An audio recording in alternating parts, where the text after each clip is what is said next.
حضرت ابو ہریرہ سے روایت ہے کہ اللہ کے رسول صلی اللہ علیہ وسلم سے پوچھا گیا کہ کون سی عورت بہتر ہے؟ آپ نے فرمایا، وہ عورت کی جب خاوند اسے دیکھے تو وہ اسے خوش کر دے، اور جب اسے کوئی حکم دے تو اس کی اطاعت کرے، اور اپنے نفس اور مال میں اس کی مخالفت نہ کرے جسے وہ ناپسند کرتا ہو۔ ایک مرتبہ حضور صلی اللہ علیہ وسلم کے پاس ایک خاتون آئی کہ میری شادی ہو رہی ہے اور میرے اوپر میرے خاوند کا کیا حق ہے؟ تو جناب رسول اللہ صلی اللہ علیہ وسلم نے فرمایا، اگر تیرے خاوند کے جسم پر پیپ سے بھرے زخم ہوں اور اگر تو اپنی زبان سے چاٹ چاٹ کر ان زخموں کو صاف بھی کر دے تو گویا تو نے جب بھی اپنے خاوند کا حق ادا نہیں کیا۔ خاوند کو سمجھایا کہ سب سے بہترین مسلمان وہ ہے جو بیوی سے اچھا سلوک کرتا ہو، اور میرا اپنی بیوی کے ساتھ سب سے اچھا سلوک ہے۔ جب نبی کریم صلی اللہ علیہ وسلم نے لوگوں کو عورت کے متعلق تعلیمات فرمائی تو آپ کے صحابہ کرام نے ان پر اعمال کرنے کا حق ادا کر دیا۔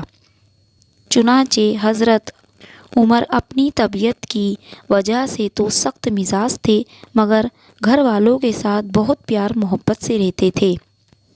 حضرت انس کہتے ہیں کہ رسول کریم صلی اللہ علیہ وسلم نے فرمایا، جس عورت نے اپنی پاکی کے دنوں میں پابندی کے ساتھ 5 وقت کی نماز پڑھی، رمضان کے ادا اور قضا روزے رکھے، اپنی شرمگاہ کی حفاظت کی اور اپنے خاوند کی فرما برداری کی تو اس عورت کے لیے یہ بشارت ہے کہ وہ جس دروازے سے چاہے جنت میں داخل ہو جائے۔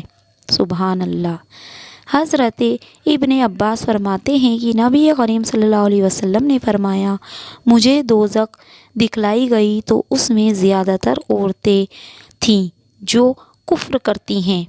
کہا گیا، یا رسول اللہ، کیا وہ اللہ کے ساتھ کفر کرتی ہیں؟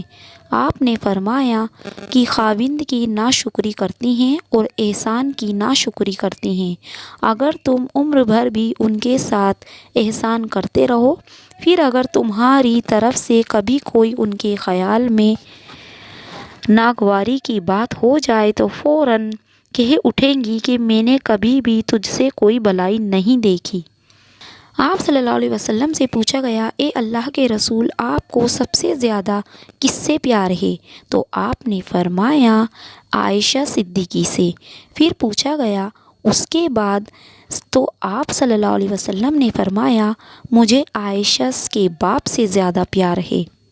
اماں عائشہ چھوٹی عمر کی تھیں اور حضور صلی اللہ علیہ وسلم انہیں آٹا گوندھ کر دیتے تھے۔ جب ان کو آٹا گوندھنا آ گیا تو پھر چھوڑ دیا۔ آپ ان کے سامنے بٹھا کر لقمے بنا کر کھلاتے تھے۔ پھر حضرت عائشہ کوئی گوشت کا ٹکڑا اٹھا کر 2-4 جگہ سے نوچ کر رکھ دیتی تھیں تو اللہ کے نبی رسول اللہ صلی اللہ علیہ وسلم اسی ٹکڑے کو اٹھاتے اور حضرت عائشہ کو دکھاتے، پھر وہیں سے تناول فرماتے جہاں سے انہوں نے کھایا ہوتا تھا۔ اسی طرح حضرت عائشہ ایک گلاس اٹھاتی اور اس میں سے پانی پیتی تو حضور صلی اللہ علیہ وسلم وہی گلاس اٹھاتے اور وہیں سے پانی پیتے جہاں سے حضرت عائشہ کے ہونٹ لگے ہوتے۔ یہ سب ہمارے نبی پاک کا معاشرہ ہے، یہ ہمارے نبی کی زندگی ہے۔ گھر میں جھاڑو دیتے، اپنے کپڑے خود دھوتے، بکھری چیزوں کو خود جمع کرتے تھے، گھر والوں کے ساتھ مل کر برتن دھوتے اور گھر کی صفائی کرتے۔ یہ میرے نبی کی خوبصورت زندگی ہے۔ ماشاءاللہ۔ نبی کریم صلی اللہ علیہ وسلم سے پوچھا گیا کہ عورت پر سب سے پہلا حق کس کا ہے؟ تو آپ نے فرمایا، اس کے خاوند کا۔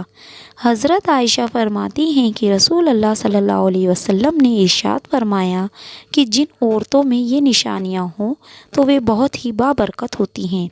عورت کی بابرکت ہونے کی علامت میں سے پہلی، اس کی طرف رشتہ بھیجنے اور رشتہ منظور ہونے میں آسانی ہو۔ دوسرا، اس کا مہر آسان ہو، یعنی بہت زیادہ پیچیدہ نہ ہو۔ تیسرا، اس کے بچوں کی پیدائش میں آسانی ہو۔ جن عورتوں میں یہ نشانیاں پائی جاتی ہیں وہ بہت ہی بابرکت والی ہوتی ہیں۔ ایک مرتبہ حضور ایک جہاد سے، ایک سفر سے واپس آ رہے تھے اور حضرت عائشہ آپ کے ساتھ تھیں۔ آپ صلی اللہ علیہ وسلم نے صحابہ کرام سے کہا، تم لوگ آگے جاؤ، چنانچہ وہ لوگ آگے چلے گئے۔ جب سارے لوگ نظروں سے غائب ہو گئے تو آپ نے فرمایا کیا دوڑ لگاؤ گی میرے ساتھ؟ انہوں نے کہا جی ہاں لگاؤں گی۔ تو حضرت عائشہ فرماتی ہیں کہ میں آگے نکل گئی اور اللہ کے نبی پیچھے رہ گئے۔ پھر کچھ مدت کے بعد ایک مرتبہ پھر جہاد کے سفر سے واپسی ہو رہی تھی تو آپ صلی اللہ علیہ وسلم نے پھر سے صحابہ سے یہی کہا کہ آگے چلے جاؤ۔ پھر جب وہ لوگ غائب ہو گئے تو پھر آپ نے فرمایا عائشہ دوڑ لگاؤ گی؟ حضرت عائشہ نے کہا جی ہاں دوڑ لگاؤں گی۔ تو دوڑ لگائی اور اس دفعہ اللہ کے نبی جیت گئے۔ پھر حضور نے فرمایا اے عائشہ یہ اس دن کی ہار کا بدلہ تھا، اب تیرا میرا حساب برابر ہوا۔